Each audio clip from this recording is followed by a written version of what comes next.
И сега е вториот дел на интервјуто со Зорица Чавкова, керката на поранешниот министар за внатрешни работи, господинот Митко Чавков, во моментот човекот околу кој се кршат сите копија околу случувањата на 27 април во македонскиот парламент. За едните тоа всушност беше подлошка на власт да дојде Зоран Заев. За вторите тоа беше обид за државен удар, за пуч и заменување на уставниот поредок во Република Македонија.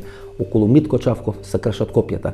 Некој мора да биде виновен. Дали постои сценарио Митко Чавков да биде главниот виновник на тоа што се случи на 27 април. Меѓутоа, да не должам интервју со керката на Митко Чавков.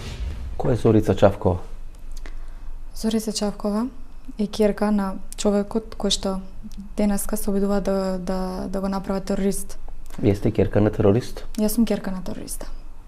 Се чувствувате ли кој керка на терорист? Не. Добро, ги гледавте ли тие снимки? Тоа е монструозна приказна. И гледавте ли тие снимки на 27 април? Да, ги следав. И како се чувствувавте кога гледавте тие снимки на 27 април? Чувствував голем немир. Стравував за татко ми. Добро, татко ви не беше тепа Мислев на 20... дека Не беше тепа на 27 татко. Сакам нешто друго да кажам. Не верувам дека е нешто случајно во оваа држава. Во тој момент стравував за татко ми, од друга страна морам да потенцирам дека на 27 април се случи немил настан. Навистина жалам за повредените претеници, за ситуацијата во која се најде премиерот Зоран Заев и воопшто за толпата на луѓе кои што се најдоа во ситуација во која што се сега. Да, и тие луѓе имаат семејства. И тие луѓе И имаат нивните семејства ги гледаат тие настани на 27. Така. И нивните семејства се разочарани или биле гневни на тој 27 кој што сте вие сега. Имат ли право тие луѓе се реваншират? Имат ли право тие луѓе да барат реванш? Имат ли право тие луѓе според вас да барат татко ви да биде во затвор, бидејќи помина и тие низ Голгота? Поминувате и вие, но помина и тие низ Голгота. Прво, ова приказна кај никој нема да помине дека татко ми има некаква вина, било каква вина во настаните 27 април. За татко ми е едно јасно. Вие сте правник, така? Столб на безбедноста на Република Македонија. Вие татко знаете, ми е наместен. Вие знаете од кого би бил наместен, еве? Некои работи не ми се јасни, но ќе ми се разјаснат. 25 години имам. Тоа е тешка квалификација, татко ви е наместен. Вие не е случајно. Ништо не е случајно. Сакам да кажам дека 27 април им беше причина наместено мислите? Да му се осветат на татко ми. Кој? За евентуално други минати работи. Зошто би му се осветиле? Па татко ми се дрзна да истражува криминал на многу личности од актуелна власт. Мислите дека поради тоа му се светат? Да, мислам дека тоа е една од причините. Друга причина е исто дека татко ми е сепак етикетиран како човек на ВМРО. Значи, ако добро ве разбирам, ако добро ве разбирам, сметате дека реваншот кон татко ви е поради диво населје, бидејќи акцијата диво населје води тој, и поради одредени апсење на високи денешни функционери во владата? Да, би рекла сите тие причини. Вие сте струмица? Да. Има ли основа за струмички реваншизам од целата ова приказна со 27? Не мора да одговорите ако сметате дека тоа може да му насчети на таткови, на одбраната на таткови, меѓутоа легитимно е да го поставам тоа прашање. Не, мислам дека премиерот Зоран Заев има луѓе околу него кои што погрешно го советуваат и го носат во погрешни насоки.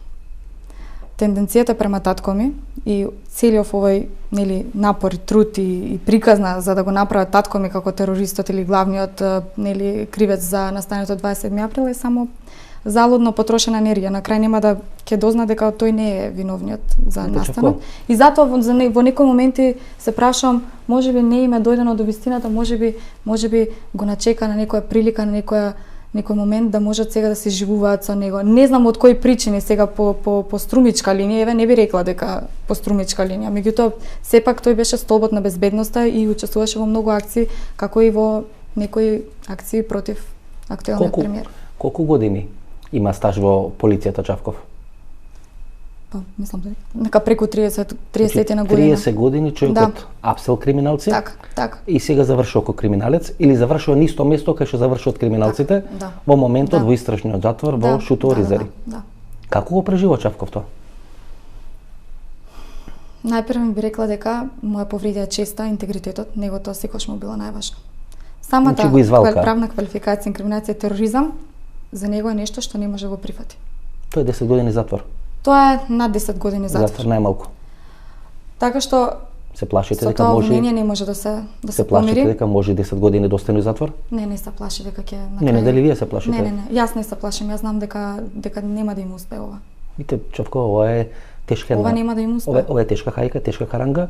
Ова е Кој тешка кој хајка. се води? Гледаме судскиот Кој се процес. води? Како следиме судскиот процес. Како вие живеете? Секој ден сме под стрес, секој ден сме под закани. Вие Мајка стана? ми е влошено здравствената состојба.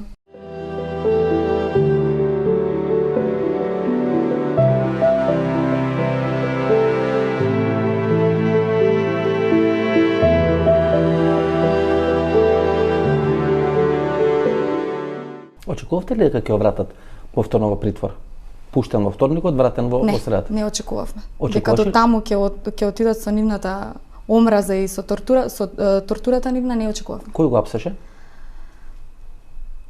Тек ќе се заинтересираме за тоа кој е дал наредбата. Не, Татко ми да се собере на улица, На улица на која собра? што постои, не, на адреса, се извинувам, да го вратат за издржување на мерка притвор, домашен, на адреса на која што постои празен стан, станот кој сме иселени одамна, стан за кој што е во собственост на МВР.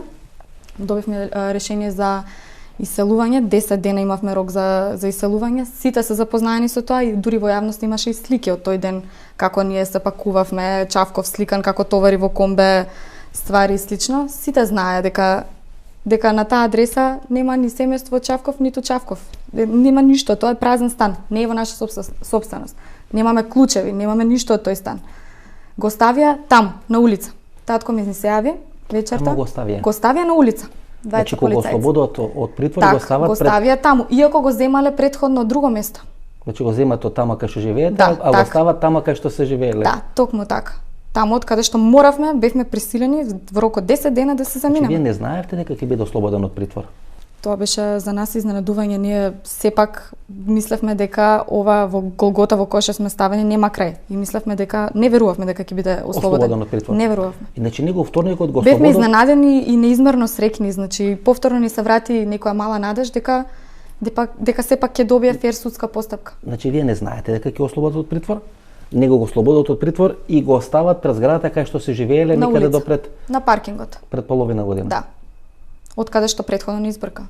Иначе тој ви се јавува и ви одите да го земите. Го ставија, си замина, остана сам на улицата татко ми. Јас и брат ми појдовме и го земавме. И го однесовме на местото каде што живееме. И другиот ден значи доаѓаат и повторно го враќаат до притвор. Да. И точно знае од каде да го земат. Значи кога го ставија не знае, Да, кога го зема. да.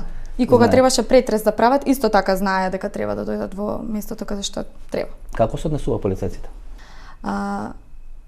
Му стави лисици на раце и му рече: едва го чекав денот кога ќе ти ставам лисици на раце. Значи полицајцот кој во првата прилика го апсе татко ти, Да.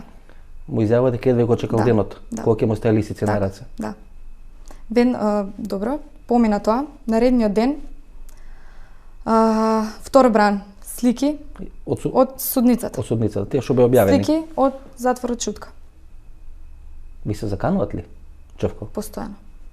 Има ли непристојни понуди од таткови да сведочи против некој за да биде ослободен? Ние како семејство се сомневаме дека од него сакат да изнудат нешто што тој не знае и доколку не изнудат нештото што го очекуваат, татко ми буквално ќе биде оставен таму каде што Мислите е да дека се сега Мислам дека од ве него кршат? сакаат да изнудат нешто што не може да го изнудат. Кого? Никола Груевски? Не можам да тврдам. Ја барат главата на Никола Груевски за Митко Чавков да биде ослободен? Не можам да тврдам дека тоа е така. Имаше во медиумите одредени текстови кај што се вели дека и цифри до 100.000 евра се давале на заштитени сведоци за да сведочат во случајот со 27 април. Имате ли индици? Има ли одбраната индици дека одредени сведоци се потплатуваат да сведочат против Митко Чавков? До засега не. Засега не. Не стига. Обвинението на обвинителството е многу сиромашно и голо. Значи располагаат со листинзи, со Мислите дека е намерно направен тој дел од обвинителниот акт за да не знам може повеќе што да мислам. За да Знам може- само дека татко ми е ставен из тешка голгота, жртва на не знам каков проект или не знам какви мали или големи слики, мали или големи политики. Значи татко ми е жртва. како издржува? Ако продолжат вака со ваква пресија и со ваква тортура и живување, мислам дека ќе постигнат целта. А која е целта? Да предизвикат природна смрт. На таткови? Да. Се плашите од тоа? Да.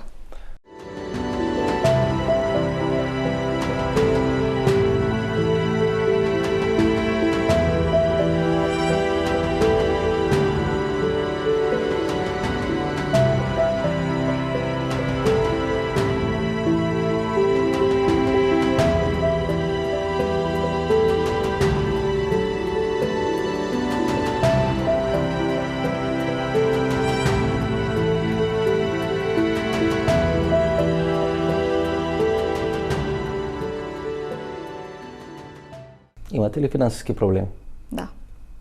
Какви се тие проблеми? Министерот за внатрешни работи Митко Чавков, столбот на безбедноста кој што сега е терорист, И не е криминалец. богат човек. И криминалец. Кој тежи милиони. Кој тежи милиони, не е богат човек. Моментално министерот Чавков има проблем со решавање на стамбено прашање, нешто што не е прашање за ниту еден друг функционер.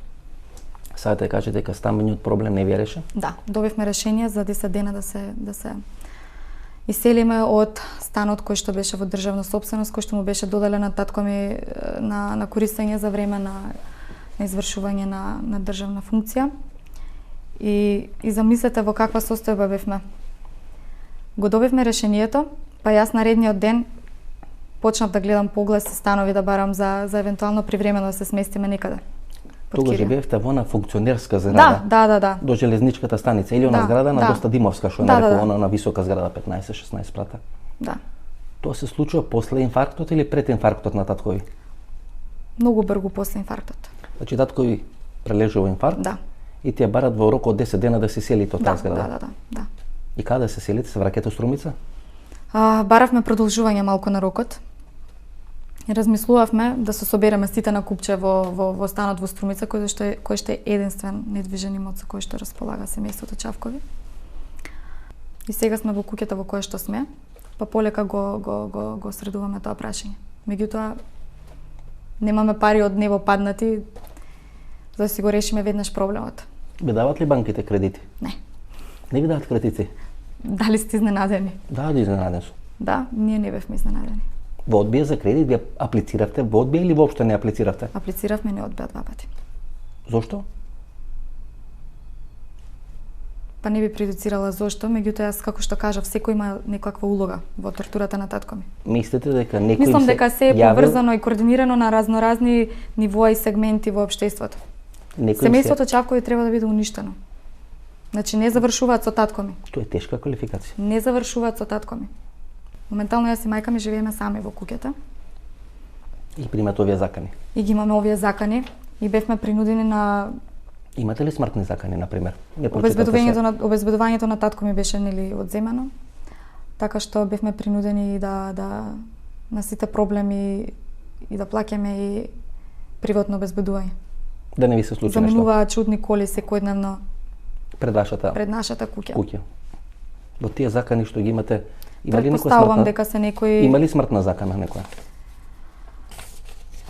Па ова се дел од заканите, имаше закани со многу повулгарни содржини. Имаше и такви, да, што индицира на смртни закани.